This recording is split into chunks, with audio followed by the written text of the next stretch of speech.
Good morning, everybody. Glad to have you here today. Hope you had a wonderful July the 4th, and maybe you've got the day off, got a whole long July the 4th weekend. Hope you have a great time, uh, however you plan to celebrate.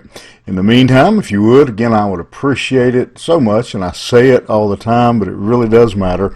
Like, share, and or comment on the post, and I will be very grateful for that. And then, if you will, look with me in Ephesians chapter 4, verse 15.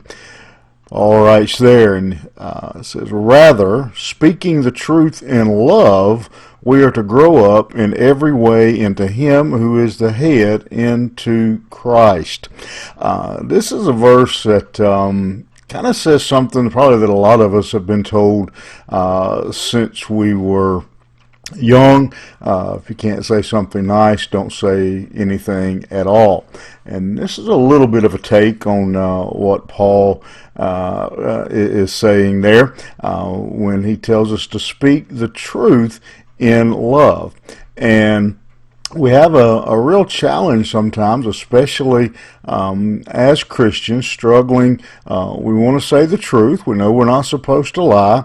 And so we want to tell the truth. However, sometimes the truth isn't always popular. And sometimes, as the old saying goes, the truth hurts. And so Paul says we speak the truth in love. Now, what exactly does that statement mean? What is Paul trying to get us to understand about speaking the truth in love? You can speak the truth, and I'm going to use some extreme examples here, just to highlight what I'm trying to get across here. We can go to two extremes. You can speak the truth, but not in love, or you can, sometimes people speak in love, but not the truth. And I'll use one because I'm not a skinny fella, so I'll use this one because if anybody gets offended, it would be me. And I don't mean it offensive. I just mean it as illustrating the point. You look at someone and they might say, "Do you think I'm overweight?" And you respond, "Yes, you're fat as a cow." That may be the truth, but it wasn't very nice. It wasn't very loving. On the other hand, you can look at that person and say, "Oh no, I think you're fine. You're in good shape. You look good. I believe everything's okay." And that wouldn't be the truth, because that person perhaps is dangerously overweight, facing health issues because of their weight. And so the challenge for us as believers is to tell the truth in love. And that's just one extreme example. Someone could, there's a lot of things people could, situations we find ourselves in where the truth is to one extreme and to be in love is another extreme.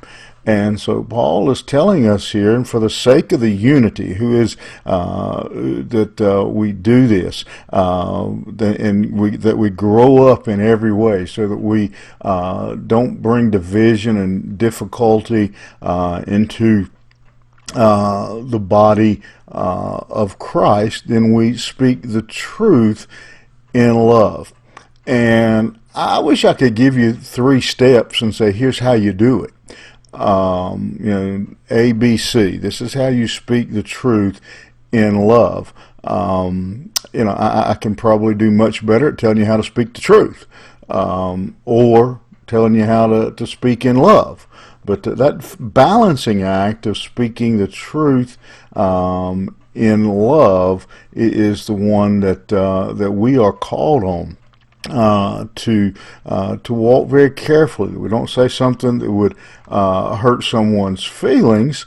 However, we don't allow a bad situation or potentially even a sinful situation to continue. And so many times we choose to say nothing. Well, Paul again told us to here to speak the truth. We are to speak out about these issues, but we do it in a balanced, loving way. And again, I don't have a 3-step or a 4-step process to tell you how to do that, other than to say perhaps this is the best way. If I was going to give you a couple of steps, one of them would be as much as possible, you pray over the situation, you ask God for guidance and leadership in what you should or shouldn't say in any given situation. And then a piece of guidance that generally works in most situations is, how would you feel if you were on the receiving end? If someone said that to you, if someone spoke those words to you, how would you feel? How would they be received? And so it's a challenge for us. And again, I'm not here today to give you the answer. I'm here today to give you the challenge of what Paul says. Speak the truth in love. And you may very well have that opportunity, that situation come up in your life today, where you're put in a situation where you have to decide, am I going to speak the truth, or am I going to speak in love, or am I going to do what the Bible says and speak the truth in love? Think about it. We'll see you here tomorrow morning.